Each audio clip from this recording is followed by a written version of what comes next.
Hello, fellow gardeners. Well, we're up here by the soil pile again, and there's been people that's following me that's been asking about growing in grow bags. So I want to I'm going to show you how to grow in a grow bag. Of course, there's nothing about growing in a grow bag except we're going to make this a wicking grow bag. We've been working with this for a couple of years to see what we could do. And we were ready to show you about this one too. And now I will tell you what's a grow bag. A grow bag is a bag that will breathe. It's made out of a fabric that will breathe and let water go through it. Now, you can go online and you can find grow bags on Google grow bags and find them. Now get the ones that are porous. Don't get the ones that's made out of plastic that won't breathe.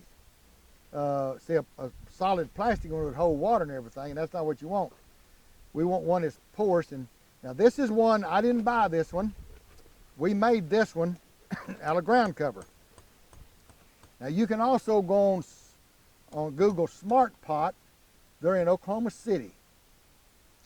One of the best grow bags is made in Oklahoma City by Smart Pot. And they have different sizes for you. You can take this down to a smaller size if you want to use a smaller bucket, like a 5-gallon bucket. Or you can go up to, this is a 20-gallon right here that we're going to put inside of one of these short mineral tubs. But anyway, my sewing lady, she just made a circle like that, see, and then she took and cut a piece this tall and sewed it together around here on the side and sewed them together and turned them wrong side out. And now she made me a bag that will just fit inside of one of these mineral tubs. Now this is the same size 20-gallon mineral tub, except it's a short one for goats. It's not the regular size. You could use the regular size.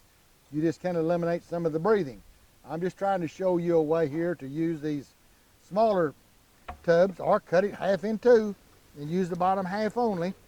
And we're going to set that down inside of that. We're not going to drill a hole or anything. We're going to fill that completely full of water till it runs out this here. Side of the top of the pot. When it runs over the top of the pot, it'll just ease out through this cloth and be gone. And you'll know it's time to stop watering. Okay, we're going to put the jugs in here just like we did in the other tub for you folks that are saving jugs.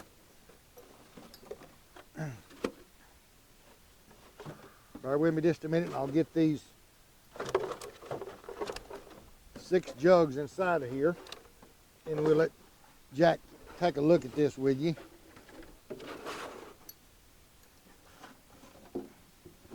Remember now, you need to punch small holes at the bottom on each side and small holes at the top on each side. And that way, and you also cut the threads off of this a little bit, just so this 1-inch pipe, we cut it on an angle, you remember? And then we take that and we stick it right down in that jug. That's just to keep the soil from getting in our pipe or stopping it up at the bottom or anything. So anyway, now then, if you'll notice, we have 6 jugs around the outside and 1 in the middle. That gives us airspace right above our tubs, just about 1 inch or so above it, which is fine because when the water goes down a little bit, you've got 2 and 3 inches of air. Okay, now then, to get rid of these pop bottles or these water bottles, you still punch a hole at the bottom and top on each side, and you poke them down in there between each one of those jugs around the outside edge. There again, remember, we're only wanting about 15 to 20% of our soil touching the ground. Now, I would tell you that you could leave that center jug out. But that's getting to where it's got a little bit too much water sucking up through there. So we think we can either, we believe in putting another jug in there, filling those cracks now full of soil till you get up here about middle ways, and then we'll put our fertilizer in. Now these bottles all have lids on them. It looks like these don't, but they're a cleared lid. They're not they're a lid that's on them. So it's not they got holes on the bottom and the top. Okay, we're going to put it right down in there. Now, Mr. David, if you'll throw me some soil in here, we're going to pack this in here to try to show them what we're doing. Remember, you don't use any cloth or anything. And we're going to take this and we're going to punch this soil down in all of these cracks. And that's enough to suck the water up to the top that we want up here.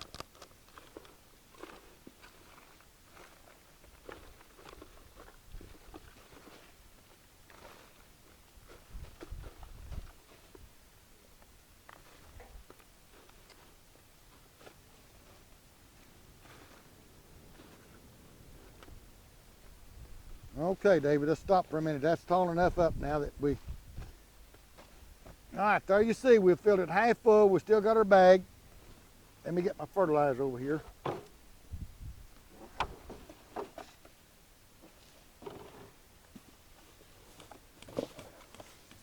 Okay, remember you've got your sea mineral, you've got your sustain, you've got your lime, and you've got your Epsom salt.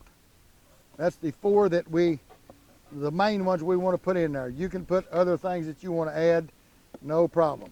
Okay. Remember now, we're going to put a half a cup of sustain. There's a half a cup. We're just going to sprinkle all the way around in there. It's halfway, it's just half full of soil. Okay. Then we're going to put just a fourth of a cup, which is just half full of Epsom salt.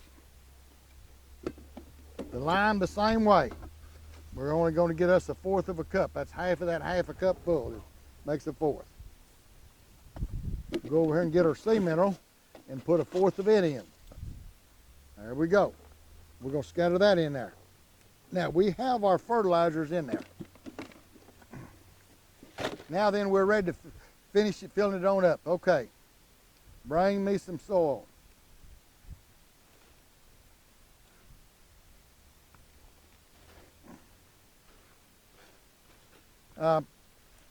While he's filling this up, I might tell you now, we put 4 grommets in this, that if this thing got to trying to lay down on you a little bit after you get it full, just run you a string from this hole over to this one and tie it up, from this hole up to this one about right where it stay up there if you have any problem. Now this is the with them homemade ones you might make or something. Now if you buy those smart pots out of Oklahoma City or something, they won't give you that problem. They'll stand up. They're made out of a stiffer material than what I made these out of. This just made out of ground cover, but these will last for 20 years. I mean, this is probably the cheapest, longest lasting cloth you'll get. But the smart pots will last several years also, so don't hesitate to buy or whatever you want. That pipe needs to be up just a little bit. Remember, I've got a full jug, so I'm fine. Okay. All right, there you go, folks. We've got her full. Now then, that thing is ready to plant a tomato plant right in the middle of it, if it's in a high tunnel. Now, if you're outside, and this spring will be, if it's rainy like it was last spring, you need to go ahead and round this on up, put you a cloth over it, cut you a little X right over your pipe, step it down on there, run it down on the sides, and tie you a string around here, and that will shed that water off of the top and not fill this up again. If you get, last spring we got 5 inches one night, and the next night after that we got another 5 inches, waited 2 or 3 nights and got another 4 or 5 inches. So it was just more water than our tomato plants wanted outside, so some people had a little problem there. And so that's what we're telling you about. Just go ahead and round this up if you're outside. This is the way we would use it inside of the house. And David, give me a little more soil up on here and we'll round this up, and yeah, we will use that in there.